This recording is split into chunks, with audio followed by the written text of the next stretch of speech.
বল ও গতির বিষয়ে নিউটনের সূত্র। ধরো কেউ ব্যাডমিন্টন খেলছে, সেক্ষেত্রে ফেদারটা কত দূর বা কত জোরে যাবে সেটা কিসের ওপর নির্ভর করবে বলতো? ফেদারটাকে কে কত জোরে মারল তার উপর নির্ভর করবে। তার মানে সোজাসুজি বিজ্ঞানের ভাষায় কতটা বল কে প্রয়োগ করলো তার উপর নির্ভর করবে, তাই তো? তাহলে দেখছো তো, বস্তুর গতির সাথে বলের একটা সম্পর্ক আছে। এই সম্পর্ককে আরো ভালো ও সুন্দর করে ব্যাখ্যা করেছেন স্যার আইজ্যাক নিউটন। গতির ভিত্তিতে 1687 সালে প্রিন্সিপিয়া ম্যাথমেটিকা বইতে এই সম্পর্কে 3টি সূত্রের কথা বলেছেন।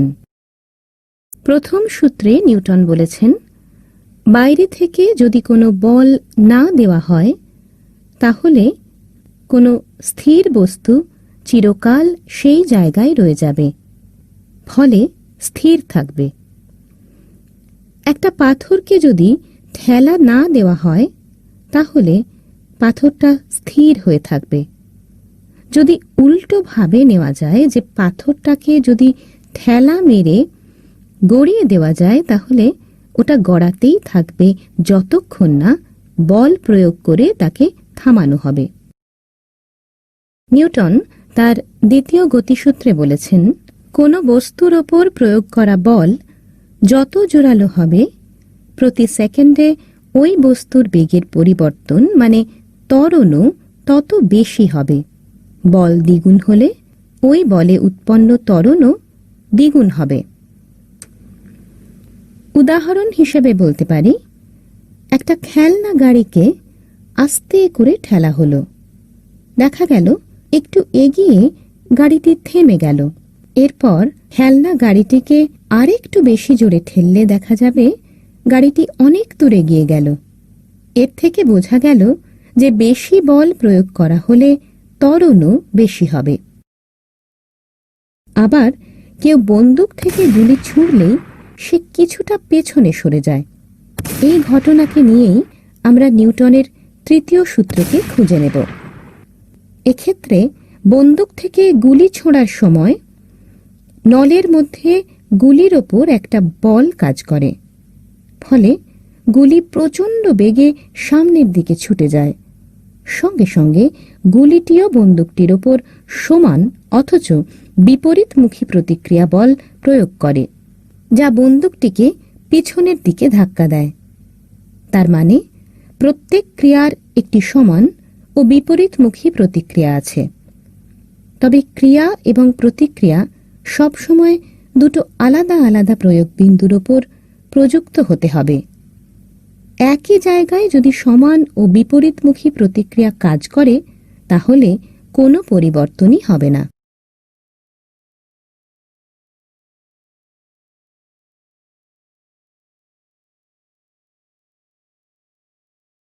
বলের পরিমাপ ও একক। দরজা বন্ধ করতে, বই ঠেলতে বা টেবিল সরাতে শক্তি লাগে। এই শক্তিকে বল বলা হয়। এই বল কি বা কিভাবে এই বল প্রয়োগ করা হয় এবং কিভাবে তা কাজ করে আমরা জানি। এবার জেনে নেব এই বলের একক এবং এই বল কিভাবে পরিমাপ করা হয় সেই বিষয়ে। এসআই পদ্ধতিতে বলের একক হল নিউটন।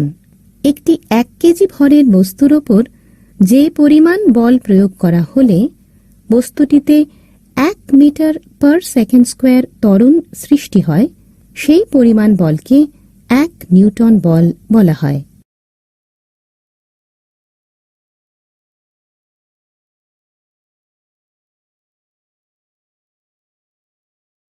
বল হল বস্তুর ভর ইন্টু বলের প্রভাবে বস্তুতে উৎপন্ন ত্বরণ। একটি 1 কেজি ভরের বাটখারার উপর প্রযুক্ত বল। এই বল প্রয়োগ করা হলে তার মাপ হবে প্রায় 9.8 নিউটন। এখন আমরা একটি সহজ পরীক্ষার মাধ্যমে ত্বরণ নেই এমন একটি বস্তুর বল পরিমাপ করব। এই পরীক্ষাটির জন্য প্রয়োজন একটি 1 কেজির বাটখারা। হাতে একটি 1 কেজির বাটখারা নেওয়া হলো। হাতে ধরা বাটখারা ও হাত দুটোই স্থির আছে, কোনো ত্বরণ সৃষ্টি হয়নি। একটি বল কিন্তু বাটখারা সমেত হাতটিকে নিচের দিকে টানছে। এটি হলো অভিকর্ষ বল। আমরা জানি বল প্রয়োগ করা হলে ত্বরণ সৃষ্টি হবেই। তাহলে বাটখারাটি কেন স্থির হয়ে আছে বলতো? বলের SI একক is equal to 1 Newton. 1 Newton is equal to 1 KG ভরের বল is equal to বস্তুর ভর ইন্টু বলের প্রভাবে বস্তুতে উৎপন্ন ত্বরণ। F is equal to m into a। 1 KG বাটখারার উপর প্রয়োগ করা বল F is equal to 9.8 newton. বাটখারাটি হাতের উপর যে বল প্রয়োগ করছে, নিউটনের তৃতীয় সূত্রানুসারে হাতটিও একই পরিমাণ বল বাটখারার উপর প্রয়োগ করছে। বিপরীত দিক থেকে দুটি সমান বল কাজ করায় বাটখারার উপর সেই বলের মান 0 হয়ে যাচ্ছে। ফলে বাটখারাটি স্থির আছে, কোনো ত্বরণ সৃষ্টি হয়নি।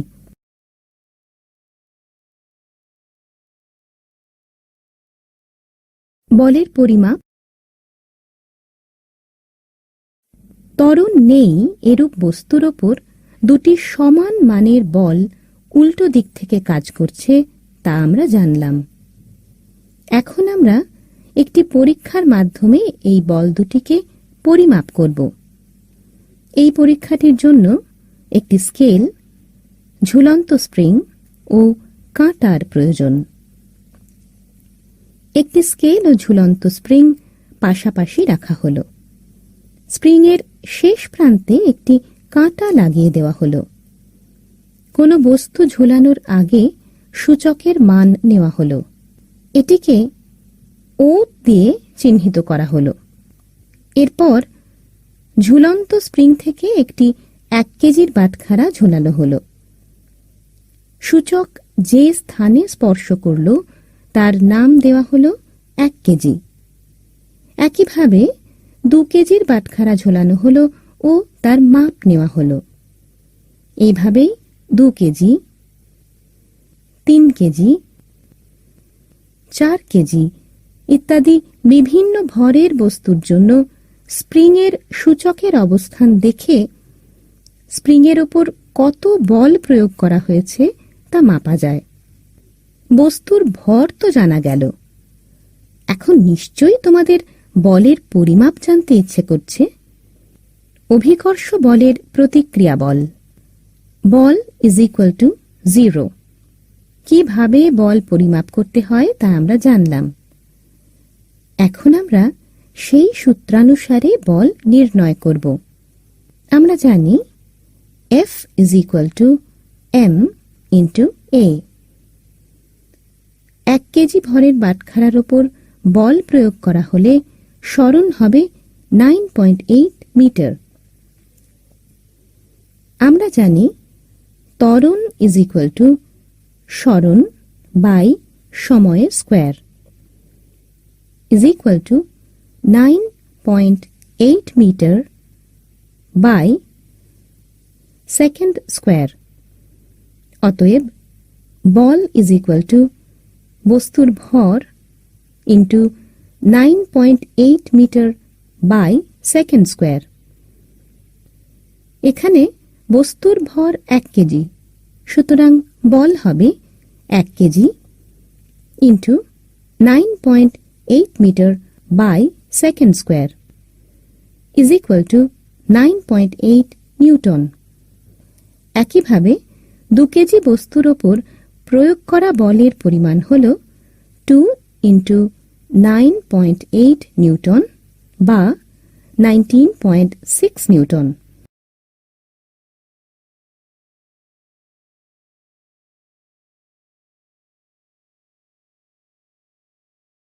ঘর্ষণ ও তার পরিমাপ।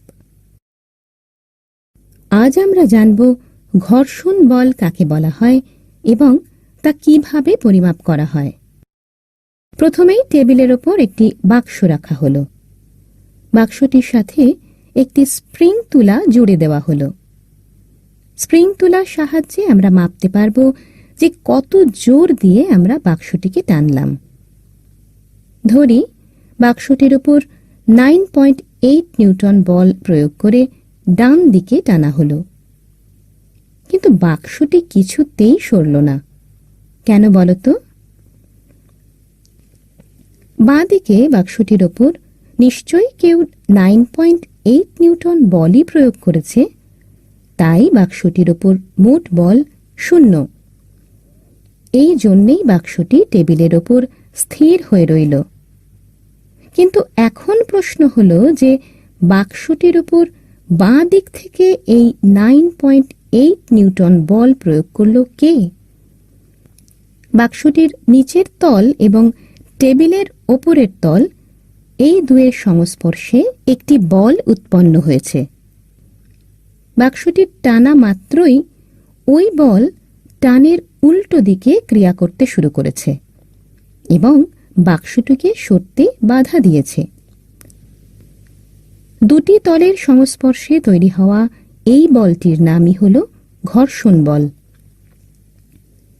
এক্ষেত্রে ঘর্ষণ বলের মান হল 9.8 নিউটন। যে বল দিয়ে বাক্সটিকে ডান দিকে টানা হয়েছে তার সমান, তাই বাক্সটি স্থির হয়ে রইল। বল প্রয়োগ করে টানা সত্ত্বেও কোনো বস্তু তলের ওপর স্থির থাকলে তখন যে ঘর্ষণ বল ক্রিয়া করে তাকে স্থির অবস্থার ঘর্ষণ বলা হয়। স্থির অবস্থার ঘর্ষণ বলের মান আমরা স্প্রিং তুলার সাহায্যে নির্ণয় করতে পারি। বল প্রয়োগ করে টানার ফলে যদি বস্তুটি চলতে থাকে তখন তাকে গতিশীল অবস্থার ঘর্ষণ বলা হয়। সেক্ষেত্রে ঘর্ষণ বলের মান শুধু স্প্রিং তুলার পাঠ দেখে নির্ণয় করা সম্ভব। ঘর্ষণ বলের মান = বাক্সটির উপর প্রয়োগ করা বলের মান 9.8 N = 9.8 N। স্থির অবস্থার ঘর্ষণ বল, গতিশীল অবস্থার ঘর্ষণ বল। স্থির অবস্থায় ঘর্ষণ বলের একটি সর্বোচ্চ মান আছে। এই সর্বোচ্চ মান একটি নির্দিষ্ট বস্তু একটি নির্দিষ্ট তলের উপর থাকার সময় সর্বদা একই থাকে। একটি পরীক্ষার মাধ্যমে এটি যাচাই করে দেখা যাক। তোমরা দেখলে যে একই বস্তুকে দুবারে দুরকম ভাবে টানা হলো। দেখা গেল দুবারেই স্থির অবস্থায় ঘর্ষণ বলের সর্বোচ্চ মান একই।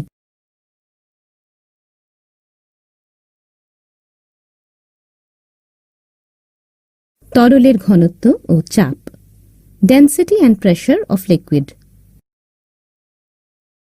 তরলের ঘনত্ব কাকে বলা হয় আমরা জানলাম। এখন আমরা জানব তরলের ঘনত্বের সাথে তরলের চাপের সম্পর্ক কি। আমরা জানি যে একক ক্ষেত্রফলে যে পরিমাণ বল ক্রিয়া করে তাকে চাপ বলে। একই রকম দুটি 1 লিটার জলের বোতল নেওয়া হলো। একটিতে জল ও অন্যটিতে নুন জল ভরা হলো। দুটো বোতলকেই টেবিলের ধারে বসানো হলো। দুটি বোতলেরই এক উচ্চতায় ও এক স্থানে পেরেক দিয়ে ফুটো করা হলো। এখন কি দেখছো বলো তো? ঠিক বলেছ, দুটি বোতল দিয়েই জল পড়ছে। কিন্তু কোন বোতল দিয়ে বেশি জোরে জল পড়ছে দেখাও তো। একদম ঠিক, গাঢ় নুন জলের বেরিয়ে আসার বেগ জলের চাইতে বেশি। কিন্তু কেন? তোমরা আগেই জেনেছ যে নুন জলের ঘনত্ব বেশি, তাই নুন জলের উপর তরলের চাপও বেশি। অতএব আমরা বলতেই পারি তরলের ঘনত্বের সাথে চাপের সরল সম্পর্ক, অর্থাৎ ঘনত্ব বৃদ্ধি পেলে চাপ বৃদ্ধি পাবে এবং ঘনত্ব হ্রাস পেলে চাপও হ্রাস পাবে।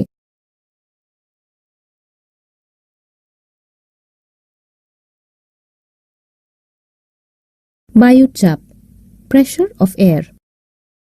চাপ কাকে বলা হয় তোমরা তা আগেই জেনেছ। এখন আমরা বায়ুর চাপ পরিমাপ করব। বায়ুর চাপ পরিমাপ করা হয় যে পরীক্ষাটির মাধ্যমে, তাকে টরিসেলের পরীক্ষা বলা হয়। ইতালির পদার্থবিজ্ঞানী টরিসেলি সর্বপ্রথম এই পরীক্ষাটি করেন। তিনি বলেছিলেন 76 সেন্টিমিটার পারদ যে চাপ দেয় তা বায়ুর চাপের সমান। এখন পরীক্ষাটি করে দেখা যাক। একটি একমুখ খোলা কাচের নল পারদ পূর্ণ করা হল। একটি কাচের পাত্রে পারদ রাখা আছে। পারদপূর্ণ কাচের নলটি ওই পাত্রে উল্টো করে রেখে দেওয়া হল। কিছুক্ষণ পর দেখা গেল নলের পারদ কিছুটা নেমে এসেছে। এরপর একটি স্কেল দিয়ে নলের পারদ স্তম্ভের উচ্চতা নেওয়া হল। দেখা গেল পারদ স্তম্ভে 76 সেন্টিমিটার পারদ আছে।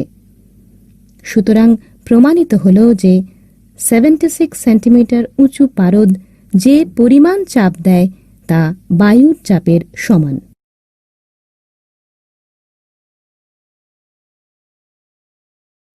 প্লবতা ও আর্কিমিডিসের সূত্র।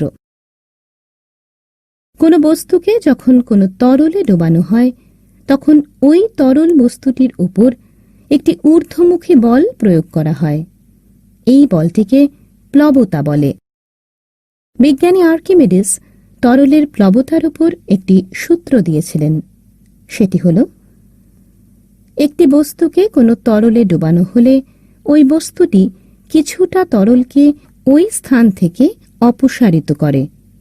সেই পরিমাণ তরলের ওজন যত, বস্তুর ওপর তরলের দেওয়া ঊর্ধ্বমুখী বলের অর্থাৎ প্লবতার মানও তত।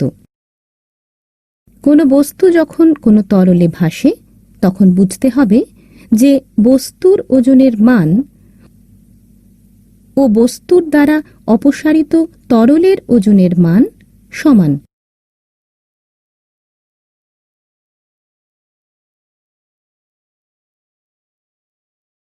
তরলের চাপ ও উচ্চতা, pressure and height of a liquid. একটি বড় গামলা ও একটি 1 লিটারের জলের বোতল নেওয়া হল। বড় গামলাটিতে বোতলের চেয়ে 5 গুণ বেশি জল ধরে। গামলা ও বোতলের একদম নিচে পেরেক দিয়ে ফুটো করা হল। দেখা গেল বোতল দিয়ে গামলার চেয়ে বেশি বেগে জল পড়ছে। কিন্তু গামলায় তো বোতলের চেয়ে অনেক বেশি জল ছিল, তার আয়তনও অনেক বেশি। তাহলে কেন এমন হলো? বোতল দিয়ে বেশি বেগে জল বেরিয়ে এলো তার কারণ বোতলের উচ্চতা গামলার চেয়ে বেশি। পাত্রে জলের উচ্চতা বেশি হলে বেশি বেগে জল বেরিয়ে আসে। জলের পরিমাণ কম হলেও ফুটো দিয়ে জলের উপরিতলের উচ্চতা বেশি হলে জলের বেগও বেশি হয়। অতএব এই পরীক্ষাটি থেকে আমরা এই সিদ্ধান্তে পৌঁছাতে পারি যে তরলের চাপ উচ্চতার উপর নির্ভর করে। উচ্চতা বৃদ্ধি পেলে চাপও বৃদ্ধি পায় এবং উচ্চতা হ্রাস পেলে চাপও হ্রাস পায়। আমরা জানি 1 কেজি ভরের ওপর বলের পরিমাণ 9.8 নিউটন, আর তরলের চাপ হল বল বাই ক্ষেত্রফল বোতলের জলের ভর 1 কেজি। তাই বল হল 9.8 নিউটন। বোতলের জলের ক্ষেত্রফল a বর্গমিটার। সুতরাং বোতলের জলের চাপ হল 9.8 নিউটন বাই a বর্গমিটার।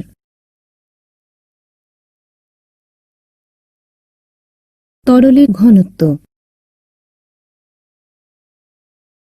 1 লিটার জল, 1 গ্যালন দুধ এবং 1 ঘন সেন্টিমিটার আয়তনের একটি ঘনক তোমরা দেখতে পাচ্ছ।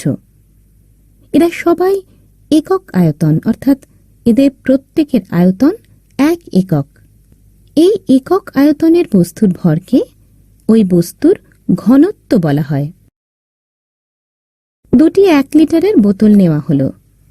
একটি বোতলে সাধারণ জল নেওয়া হলো আর অন্য বোতলটিতে নুন জল নেওয়া হলো। দুটি বোতলেই জলের আয়তন 1 লিটার। এখন এই বোতল দুটিকে স্প্রিং তুলায় ঝুলিয়ে দেওয়া হলো। কি দেখলে? নুন জলের বোতল বেশি ভারী, তাই তো? কিন্তু কেন বলো তো? দুটি বোতলেই তো সমান জল আছে। তাহলে নুন জলের বোতল বেশি ভারী, কারণ নুন জলের ঘনত্ব জলের চেয়ে বেশি। অর্থাৎ দুটি বোতলে একই আয়তনের জল রাখা হলেও নুন জলের ভর বেশি। অতএব আমরা বলতেই পারি কোনো বস্তুর ঘনত্ব যত বেশি হবে তার ভরও তত বেশি হবে। তোমরা দেখছো যে 1 লিটার জল ভর্তি বোতলটি স্প্রিং তুলায় ঝুলানো হলে তুলার কাঁটা নিচের দিকে নেমে আসে। তুলার কাঁটা 1 কেজির দাগে এসে থামল। অতএব 1 লিটার জলের ভর 1 কেজি এবং ঘনত্ব হল 1 কেজি পার লিটার।